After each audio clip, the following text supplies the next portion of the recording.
Hello बच्चों, let's check the question first. Find the mismatch pair. यहाँ पे हमें मिसमैच पेयर बताना है। ऑप्शंस है kinetochore serves as a site of attachment of spindle fibre to chromosome, meiosis II is reductional division, herd cells in some cases at the end of the resting phase DNA content is 2C and chromosome number is 2N and meiosis I brings genetic variability। बहुत ही ज़्यादा easy question है। यहाँ पर की concept हम use करेंगे meiosis का, साथ साथ मायोसिस की स्टडी भी करेंगे। पहले ऑप्शन नंबर 1 से स्टार्ट करते हैं, काइनेटोकोर। तो देखो काइनेटोकोर क्या होता है, जैसे ये हमारे क्रोमोसोम है ये, तो ईच सिस्टर क्रोमैटिड पे एक छोटी सी प्रोटीनेशियस डिस्क प्रेजेंट होती है, इसी को हम काइनेटोकोर बोलते हैं, काइनेटोकोर। एंड इन्हीं काइनेटोकोर के पास आकर के स्पिंडल फाइबर अटैच करता है। एंड देन स्पिंडल फाइबर क्या करता है, ये मूव कराने में हेल्प करते हैं इन सिस्टर क्रोमैटिड्स को या फिर क्रोमोसोम्स को मूव कराने में हेल्प करते हैं काइनेटोकोर्स। तो जो फर्स्ट है ये तो सही बैच किया हुआ है इन्होंने। देन इसके बाद सेकंड में आ जाएगा। सेकंड में बोला हुआ है meiosis II जो होता है वो रिडक्शनल डिवीजन होता है, तो इसमें थोड़ा हम डीप जाएंगे meiosis में। देखो meiosis में सेल डिवीजन होता है दो स्टेजेस में, M1 जो कि meiosis I होता है एंड M2 जो कि माइटोसिस II होता है। M1 में क्या होता है, जो पेरेंट सेल होता है वो दो डॉटर सेल बनाता है, तो यहाँ पे दो डॉटर्स बनती हैं। एंड देन M2 में क्या होता है, ये दो डॉटर सेल जो होते हैं ये चार डॉटर सेल्स बनाती है, यहाँ पे चार डॉटर्स बन गई। अब जब पेरेंट से दो डॉटर सेल बनते हैं तो यहाँ पर जो क्रोमोसोम का नंबर होता है ना वो हाफ हो जाता है, 2n होगा तो n हो जाएगा।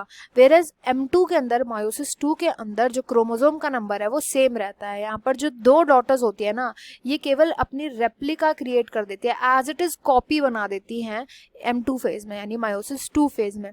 तो यहाँ पर जो ऑप्शन है, सेकेंड ऑप्शन में बोला गया है कि ये रिडक्शनल डिवीजन होता है। रिडक्शनल डिवीजन जो होता है वो M1 को बोला जाता है, क्योंकि रिडक्शन तो उसमें हो रहा है ना, जो क्रोमोसोम्स है उनका रिडक्शन तो हमें उसमें देखने को मिल रहा है, तो M1 को बोला जाता है रिडक्शनल डिवीजन, ना कि M2 को। तो ये इनकरेक्ट हो जाएगा सेकेंड।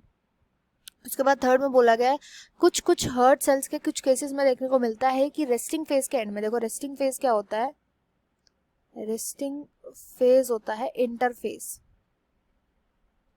एंड इंटरफेज में एक स्टेज आता है जिसको हम बोलते हैं एस फेज, जहाँ पर डीएनए का कंटेंट जो होता है वो डबल हो जाता है, डीएनए का कंटेंट हो जाता है डबल।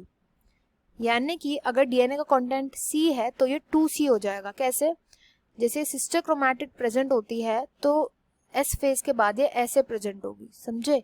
तो ऐसे करके डीएनए का जो कंटेंट होता है वो डबल हो जाता है, नंबर डबल नहीं होता, नंबर हमेशा सेम रहता है। अगर 2n था S फेज से पहले तो बाद में भी S फेज के 2n ही रहेगा। तो यही बात ऑप्शन 3 में बोली गई है, तो ऑप्शन 3 भी करेक्टली मैच हो जाएगा। एंड ऑप्शन 4 में आ जाता है कि meiosis I जो होता है वो जेनेटिक वेरिएबिलिटी लाता है, और ये करेक्ट बात बोली गई है। meiosis I के प्रोफेज 1 के अंदर एक स्टेज देखने को मिलता है जो कि होता है पैकेटीन स्टेज।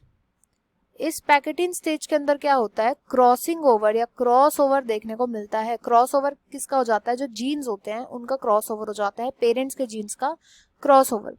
एंड ये क्रॉसओवर ही रीजन है कि वेरिएशन देखने को मिलता है जो कि meiosis I में होता है।